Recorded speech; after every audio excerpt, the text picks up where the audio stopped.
Bismillahirrahmanirrahim. Assalamualaikum warahmatullahi wabarakatuh. Eh, Sampai jumpa lagi di pertemuan kita yang ke-8. Kita akan membahas tentang solusi sistem persamaan linear. Yang mana ini adalah bagian lanjutan dari dua materi yang sebelumnya sudah kita bahas, yaitu metode eliminasi Gauss dan metode eliminasi Jordan. Nah, kali ini kita akan membahas dua metode lain dari solusi sistem persamaan linear, yaitu adalah iterasi Jacobi dan iterasi Gauss-Seidel. Nah, hampir sama dengan metode sebelumnya. Jadi dua metode Gauss dan Gauss-Jordan itu memiliki beberapa kemiripan ya. Nah, untuk metode Jacobi dan Gauss-Seidel ini juga seperti itu. Jadi dia memiliki beberapa kemiripan yang sangat kecil ya, perbedaannya sangat kecil dan nanti akan kita bahas lebih dalam. Nah, sebelum itu mari kita mulai belajar kita dengan berdoa terlebih dahulu. Semoga apa yang kita upayakan hari ini bermanfaat dan berkah di bulan Ramadan, gitu ya. Berdoa dimulai. Oke, selesai. Oke. eh Latar belakang. Metode eliminasi Gauss itu melibatkan banyak sekali galat pembulatan yang ini dapat menyebabkan solusi yang diperoleh itu jauh dari solusi yang sebenarnya. Gagasan metode iterasi atau lelaran pada pencarian akar persamaan non-linear ini dapat diterapkan juga untuk sistem persamaan linear ini. Dengan metode lelaran atau iterasi itu galat pembulatan dapat diperkecil karena dapat meneruskan iterasi sampai solusi seteliti mungkin sesuai dengan galat yang ditentukan atau dikehendaki nanti. Secara umum proses penyelesaian itu di dalam solusi SPL ya atau sistem persamaan linear itu pertama adalah kita tentukan nilai hampiran awal atau X0-nya atau kita isi nilai tebakannya dulu, kita tentukan nilai tebakannya dulu. Kemudian kita bentuk suatu barisan yang konvergen ke X. Teknik iteratif ini jarang digunakan untuk penyelesaian SPL yang berukuran kecil karena metode perhitungan langsung itu dianggap lebih efisien dengan metode iteratif jika ukurannya kecil ya. Tapi untuk SPL yang berukuran besar, variabelnya banyak, maka metode iteratif ini menjadi kontraproduktif atau tidak efisien. Maaf, maksudnya ketika SPL yang berukuran besar maka metode iteratifnya itu lebih efisien gitu ya dari perhitungan langsung karena iterasi dilakukan satu persatu. Syarat metode iterasi secara umum ini juga berlaku untuk dua hal tadi, untuk dua metode ya, Seidel dan Jacobi. Yang pertama secara umum kita identifikasi persamaan, kemudian iterasi akan dimulai dengan memberikan nilai tebakan awal yaitu X, Y, Z kalau variabelnya X, Y, Z atau X1, X2, X3 atau XY saja dan sebagainya. Ini tergantung dengan soalnya gitu ya. Kemudian sebagai kondisi agar berhenti iterasinya, maka dapat digunakan pendekatan galat relatif yaitu XK plus 1 min XK atau kalau tahapnya pada X1 berarti X1 min X0, X2 min X1, X3 min X2 seperti itu ya. Nilainya itu absolut kurang dari E. Yang mana E kita tentukan. Selanjutnya adalah syarat cukup agar iterasi itu konvergen adalah sistem dominan secara diagonal. Sistem dominan secara diagonal itu artinya adalah kita nanti harus menyusun sebagaimana mungkin sehingga agar nilainya ini X ini yang besar ditulis di sini. Ini ya. Oke, saya tulis ya. Oh ya.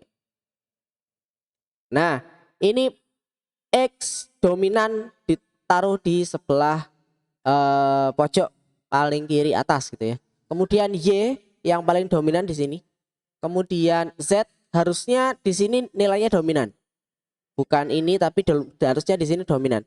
Bagaimana caranya? Berarti kita ubah saja nilai baris kedua ini dipindah ke bawahnya sehingga kita sudah bisa menemukan dominan secara diagonal. Nah, X-nya dominan lebih besar daripada 2 dan 1 di sini ya. Kemudian Y-nya juga dominan di sini dan Z-nya juga dominan di sini.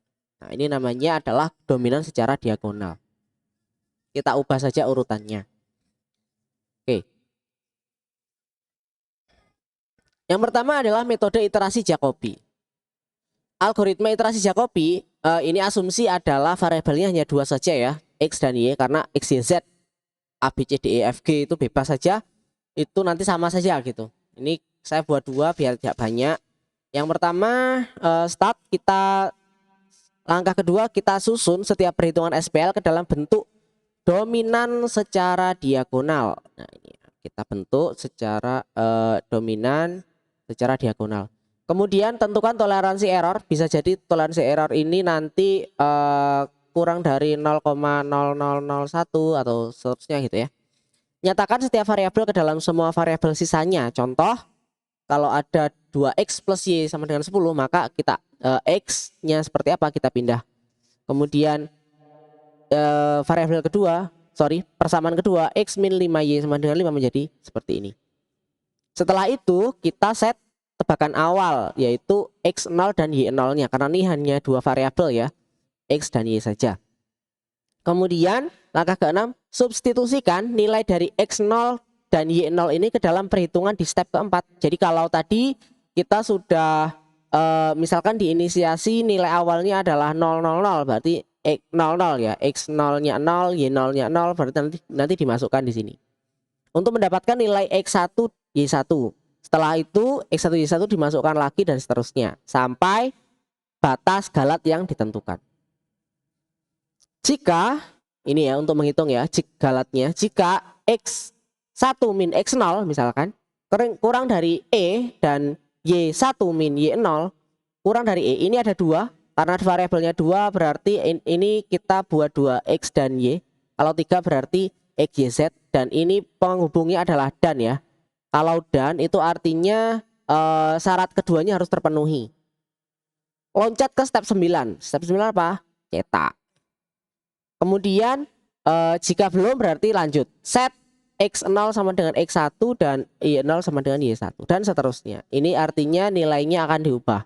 Nilai x1 itu akan menjadi x yang baru gitu ya. Y1 menjadi y yang baru untuk dihitung. Dan berhenti atau stop. Itu adalah secara umum 0 sampai 10 atau 1 sampai 10 algoritma iterasi Jacobi. Lanjut. Ini tidak akan kita akan bahas contoh soalnya langsung di belakang, karena sekali lagi metode Jacobi dan Gauss-Seidel itu hampir sama gitu ya.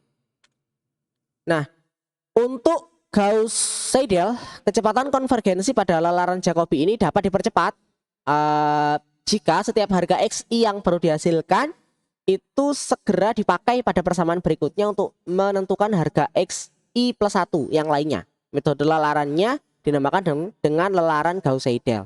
Biar lebih jelas kita langsung bahas algoritmanya seperti ini. Jadi dari 1 sampai 10 tadi kalau kita perhatikan sama plek ya dengan Jacobi. Tapi yang berbeda adalah di tahap ke-6 ini. Apa tahap ke-6 ini? Substitusi nilai dari x0 ke persamaan keempat ya. Kemudian itu untuk mendapatkan nilai x1. Setelahnya ketika x1 sudah diketahui atau didapatkan, gunakan nilai x1 tadi langsung untuk menghitung y1. Jadi kalau Jacobi kan kita sudah menentukan nilai awalnya adalah xy-nya misalkan 0 dan 0 gitu ya. Kita pakai semua. Tapi kalau di sini kita langsung pakai x1-nya langsung dimasukkan ke bukan y0 tapi kita gunakan x1 tadi untuk menghitung y1 dan seterusnya. Langkah setelahnya sama gitu ya dengan Jacobi. Oke, agar lebih mudah dipahami kita bahas contohnya ya. Misalkan ada soal tentukan solusi SPL dari tiga persamaan berikut, ada 4x min 8y plus z, kemudian 4x min y plus z dan min 2x plus y plus 5z. Dari tiga persamaan ini nanti diketahui nilai awalnya adalah 1, 2, 2, yang mana satu ini x, ini y dan ini z. Yang mana solusi sejatinya itu diketahui adalah 2, 4 dan 3. Ini tidak harus ya, tidak harus diketahui ya. Penyelesaian. Nah, metode iterasi Jacobi ini kalau kita menggunakan metode iterasi Jacobi, yang pertama kita urutkan agar nilainya dominan diagonal, karena ini kalau kita perhatikan di sini 4-nya ini ya, 4x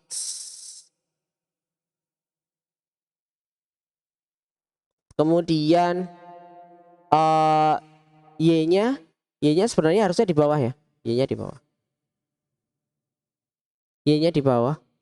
Kemudian karena apa? Karena ini oke, ini sudah benar tapi y-nya ini belum diagonal ya. Ini belum diagonal. Jadi harus kita ubah, kita sesuaikan, kita putar di sini. Jadi seperti ini. 4x ini yang kedua jadi nomor 1, kemudian ini yang ke 1 jadi nomor 2, dibalik ya. Ini dibalik. Nah, kalau seperti ini sudah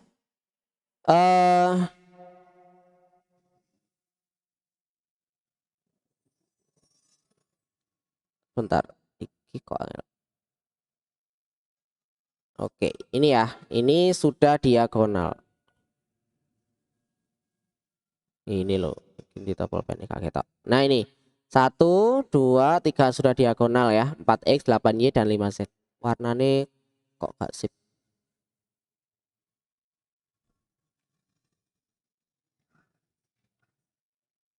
Oke lah abang sip. Nah, kemudian untuk persamaan iterasinya di sini kita sudah ketahui nilai awalnya adalah 1 2 dan 2. Maka dari sini kita masukkan saja langsung.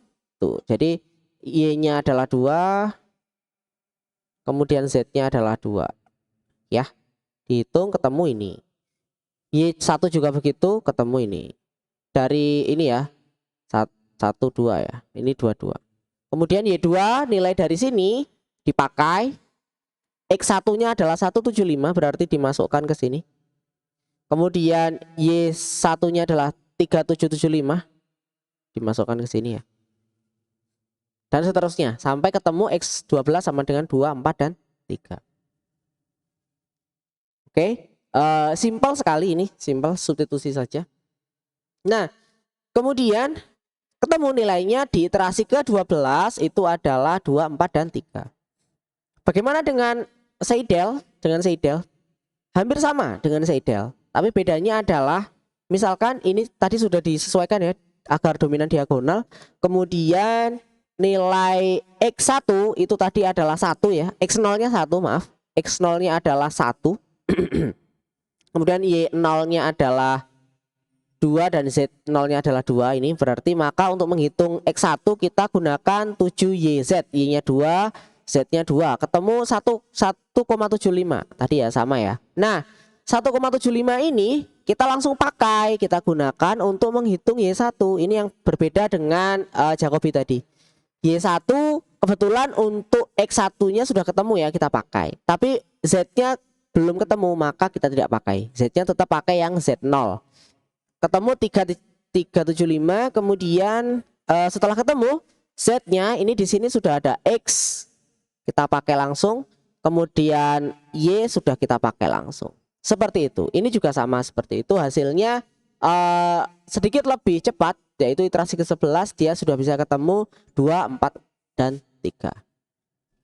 Seperti itu adalah secara umum metode perhitungan Jacobi dan Seidel. Nanti kita akan bahas terkait dengan codingnya seperti apa, dan perhitungan untuk manualnya sudah kita bahas seperti ini ya. Kalau menggunakan Excel, ini sedikit saya buka saja nggak apa-apa. Nanti silahkan dicoba sendiri ya di rumah. Oke, ini nggak perlu, ini dihapus saja. Oke, ini misalkan gini. Di sini ada iterasi ke-0, ini sama ya soalnya sama. Ini X, Y, dan Z 1, 2, dan 2. Maka untuk kita ingin menghitung nilai X1 atau iterasi ke-1 itu berarti nilainya ini dan ini ditambahkan. Kalau mau menghitung nilai Y1 berarti X dan 1 yang dipakai di atasnya. Simpel sekali. Kemudian ini errornya, ini untuk error di X ya. Ngitungnya pakai apa? Untuk kita gunakan galat relatif hampiran sama seperti kemarin, yaitu X1 min X0 absolut ya. Ini X untuk Y dan ini untuk Z. Nah, ini kalau saya klik sini ya sama. Seperti itu sehingga berhenti di iterasi ke-12. Ini sebenarnya kalau kita cek dia, kalau misalkan galatnya di sini ya, galatnya 0,001 berarti ini nolnya kebanyakan sih. Nggak apa, misalkan 5 angka di belakang koma, 1 2 3 4 6 angka di belakang koma. Ini dan ini dan ini. Berarti dia harusnya berhentinya di sini. Ya. Karena dan ya. Ketiganya harus memenuhi. Sementara untuk Seidel bedanya kalau Seidel di sini oke, ini nilai awalnya tapi tidak dipakai semua, yang dipakai hanya X dan Z saja. Kita cek ya. Nah, yang dipakai ini dan ini saja. Kemudian untuk Y itu yang dipakai adalah Z0 dan X1. Sementara Z1 yang dipakai adalah X1 dan Y1. Tarik ke bawah. Itu ya perhitungan untuk Excelnya. Nah, terus kemudian kita lanjutkan di soal tugas. Soal pertama di sini ada 4 persamaan ya, X1, X2, X3 dan X4. Di soal itu selesaikan dengan metode manual sampai iterasi ketiga, berarti sampai X0, 1, 2 dan 3 menggunakan metode Jacobi. Kemudian yang kedua selesaikan dengan persamaan yang sama, gunakan Excel dengan nilai E adalah 0,10 pangkat min 5 menggunakan metode Seidel. Soal nomor 3 ada 3 persamaan, ada silakan selesaikan dengan Gauss-Jordan. Gauss-Jordan itu sudah kita bahas sebelumnya, dan Gauss-Seidel. Nah, kemudian silakan Anda analisa dan berikan kesimpulan dari perbandingan kedua metode tersebut. Untuk menyelesaikan persamaan ini, Jordan dan Seidel, Anda bebas apakah mau gunakan manual, menggunakan Excel atau menggunakan coding. Mungkin itu sedikit yang bisa kita bahas terkait dengan pertemuan ke-8, yaitu metode numerik untuk menyelesaikan sistem persamaan linear. Berarti bagian ini, tema ini sudah selesai ya. Minggu depan kita lanjutkan UAS. Semoga berhasil dan silahkan Anda kerjakan tugasnya. Insya Allah nanti kita sambung dengan perhitungan kodenya menggunakan Python ya, setelah ini di video yang terpisah. Saya akhiri cukup sekian. Assalamualaikum warahmatullahi wabarakatuh.